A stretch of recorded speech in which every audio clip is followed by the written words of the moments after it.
नमस्कार, स्वागत करता हूं आप सभी का मुंबई महाराष्ट्र से। मैं सुभाष दास आप सभी को आज रक्षाबंधन की हार्दिक शुभकामनाएं देता हूं और आशा करता हूं कि आप लोगों ने आज का जो रक्षाबंधन है खूब धूमधाम से मनाया होगा। मैं फ़िलहाल हूं जुहू बीच में। आज हम डिस्कस करेंगे कि जो रक्षाबंधन है इंडिया में हम धूमधाम से मनाते हैं, ये क्यों मनाते हैं। तो जुहू बीच से रक्षाबंधन के बारे में कुछ डिस्कस करते हैं और शुरू करते हैं आज का सफ़रनामा। 7:30 के करीब टाइम है और यहाँ पर खचाखच भीड़ से लोग आए हुए हैं, एकदम भीड़ है। ज़्यादा टाइम हुआ नहीं है कोरोना से हमको उभरते हुए और कोविड का जो सिचुएशन है अभी तक फुल्ली कंट्रोल नहीं हुआ है, लेकिन महाराष्ट्र में बहुत कम हो गया है और उसी वजह से जो बीचेस है ये सब खोल दिया गया है। तो आप भीड़ देख सकते हैं। हम रक्षाबंधन क्यों मनाते हैं, इसका जो जवाब है हमें अपने पौराणिक कथाओं में या माइथोलॉजी में अगर हम जाएंगे तो हमको ये मिल जाएगा। तो इसके भी बहुत सारे वर्जन्स है। पुराने टाइम से ही ये चलता आ रहा है कि हम क्यों रक्षाबंधन मनाते हैं। इन कहानियों के बेस पे हम रक्षाबंधन को जो है वो सेलिब्रेट करते हैं और ये जुग जुग से अगर हम कहेंगे तो ये सेलिब्रेशन होता आ रहा है। तो पहला जो कहानी है वो है आपका इंद्र और सची जो उनका वाइफ है उनमें से लिया गया है।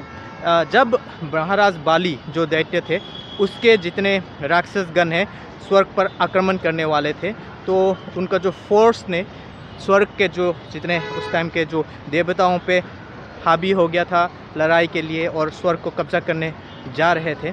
उस टाइम पे इंद्र देवता और बाकी जो देव है एज़ यूजुअल वो लोग परेशान हो गए थे। वो लोग सोच रहे थे कि जो दैत्य है वो स्वर्ग पे कब्जा कर लेगा। तब जो इंद्र का जो वाइफ है सची, इन्होंने एक रक्षा सूत्र जो है वो भगवान इंद्र को दिया, वो भी नारद के कहने पे।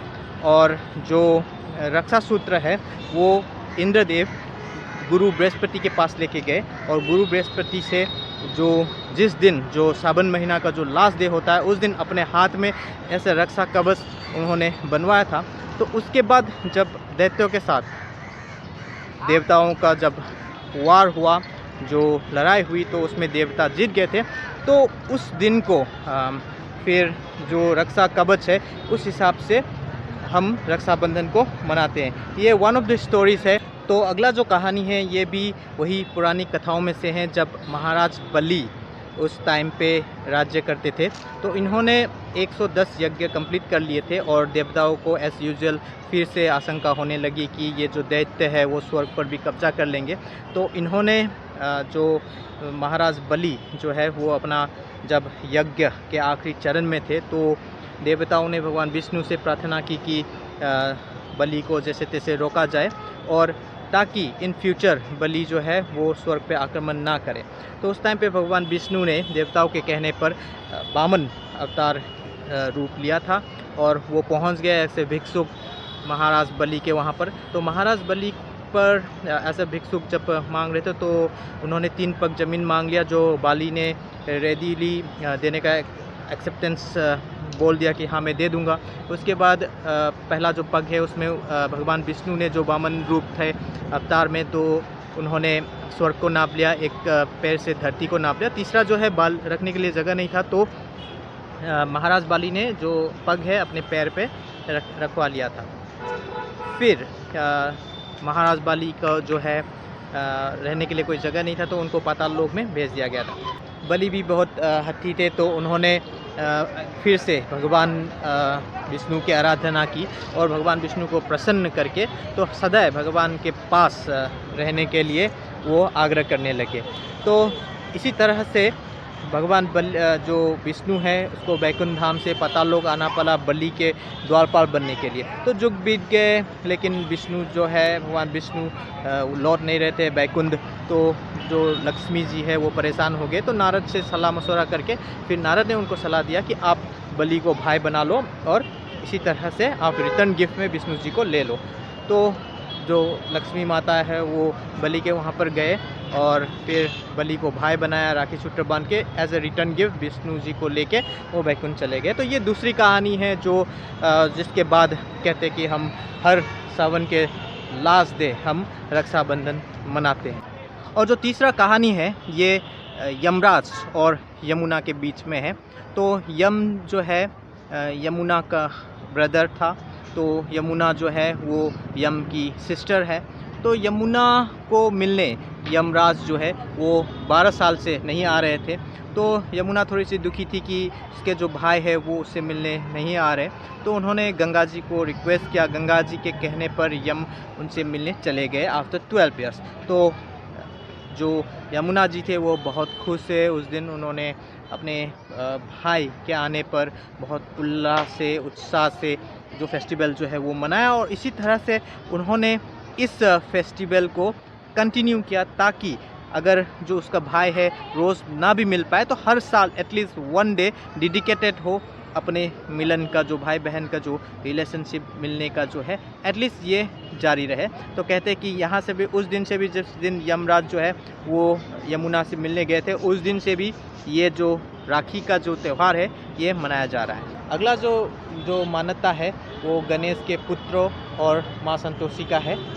इस कहानी में ये कहा जाता है कि गणेश जी के 2 पुत्र थे और कोई पुत्री नहीं थी।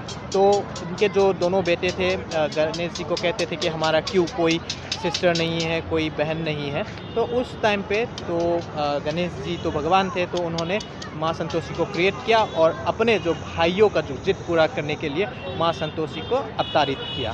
तो इसी तरह से जिस दिन माँ संतोषी अवतारित हुई, अपने भाइयों को उन्होंने राखी बांधा, उस दिन से कहते हैं कि ये जो राखी का जो चलन है ये चलता आ रहा है। 5वीं जो कथा है और सबसे ज़्यादा जो प्रमुख है वो लिया गया है महाभारत से।